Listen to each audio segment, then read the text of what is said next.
we go on our holidays. So those students particularly are our biggest advocates, and they're incredibly welcome in Australia, and we work with them as best we can. It's fantastic.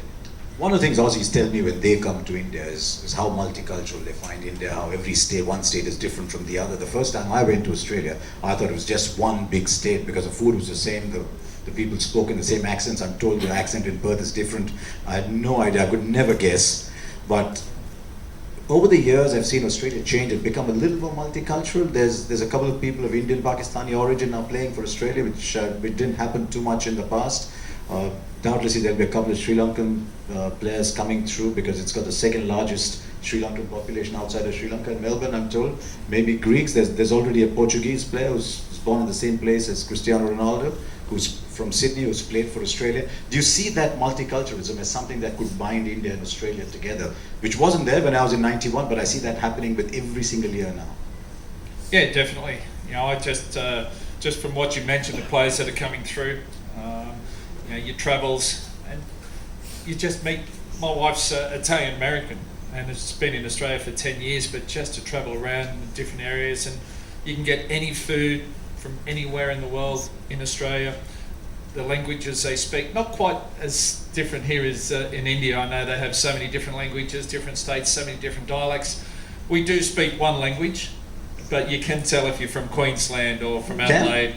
Yeah, that's pretty. I thought you might be able to do that by now, Harsh. But no, it is quite amazing, and I think that's what's special. I think get out and explore the world, explore your own country, and just I mentioned before about experiences, and experience with other people, with other cultures is amazing. I love travelling. My wife and I love travelling. Brought our children over. My two older children, before my youngest was born, we brought over here. We did Delhi, down to Agra, Jaipur, Udaipur, and loved it. I'm doing my helicopter license. I've jumped out of a plane. I've been to Uluru. So all these experiences, that's what life's about. That our memories, and even watching that brought me back there. So for people to come and visit a place, come and play sport, come and witness sport, as well as take in the culture and spend a bit of time. To me, that's what life is about. I never figured out why people would want to jump out of a plane. My son went to the Gold Coast and he jumped out of a plane and he said it was the best experience of his life and he wants to do it again. I was a bit boring, I thought. But jumping on. So where do you see India-Australia going in the future, Minister?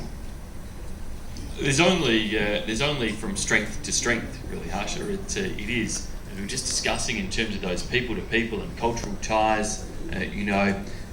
Few stats that I've been rattling off on the trip this week, that at our last census in Australia of the entire population, 1 in every 50 people found in Australia at that time was born in India. Hinduism is the fastest growing religion in Australia. Punjabi, the fastest growing language at the time in Australia. So seeing huge uplift in a whole range of areas of the relationship fueled by that exchange. But as Bob mentioned before, the flow of Australians visiting India is actually still larger than the flow of Indians visiting Australia. So we do see really significant interest at a government level. We're cooperating in a range of ways like never before around strategic defence and security aspects, as well as the trade and economic relationship.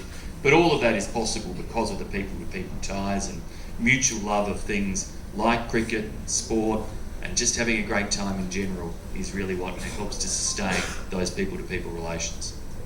Bob, there's a few Indians that have gone across to see the women's tournament, but you're expecting a few more, don't you? I've already met a few friends from the travel industry here.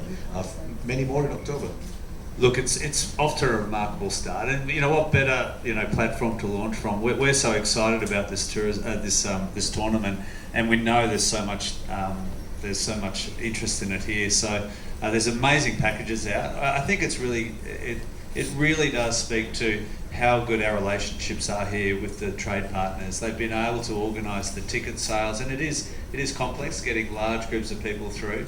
That with the work of the team up here, there are tickets readily available. There's trade partners that know, which destinations are the best to go to, and if you're going to that area, what you might add on as a pre and post experience to that game. So we're expecting tens of thousands. We don't know the numbers now. I believe there's tens of thousands of tickets sold out of this market alone right now.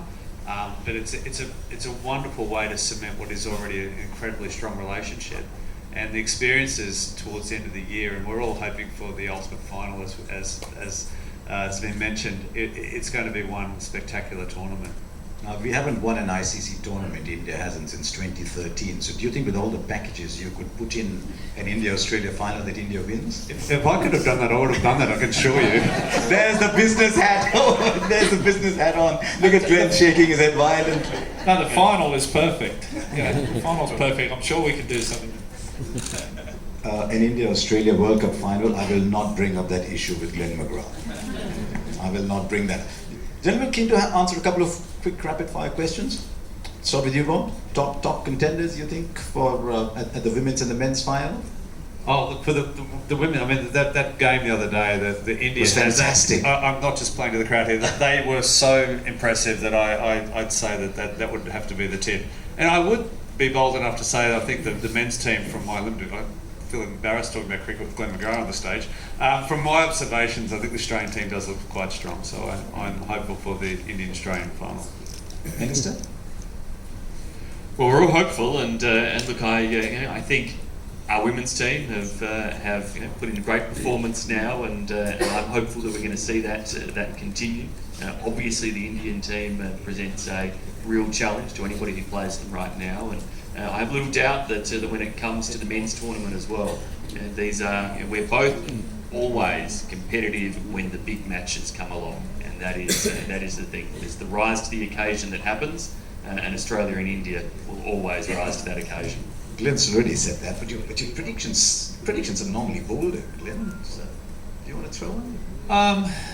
Go on. No, I'm happy just to sit on the fence. No, ladies and gentlemen, we've got an imposter here. No, I think you look at the way India, the girls have started. They won comfortably against Australia in the first match. Bangladesh was a good game, so they've started really well. England, who are a quality team in the girls, got beaten by South Africa. Australia have started a little bit slowly, so it's going to be interesting. I think India are looking good at the moment, though they're ranked number 4 in the world in the women's and the men's. So we'll see how they go. The men's, I'm looking forward to it. Australia's starting to play some really good cricket. India are always a quality team when it comes to the short all versions of the game. Pakistan's number 1 in T20 cricket around the world, which is incredible. England, did they win the last World Cup? Do you call that a win? Having a tie with New Zealand and then tying again? But yeah, so there's some quality teams here. I'm never going to go against Australia, but I'd like to see Australia into the final.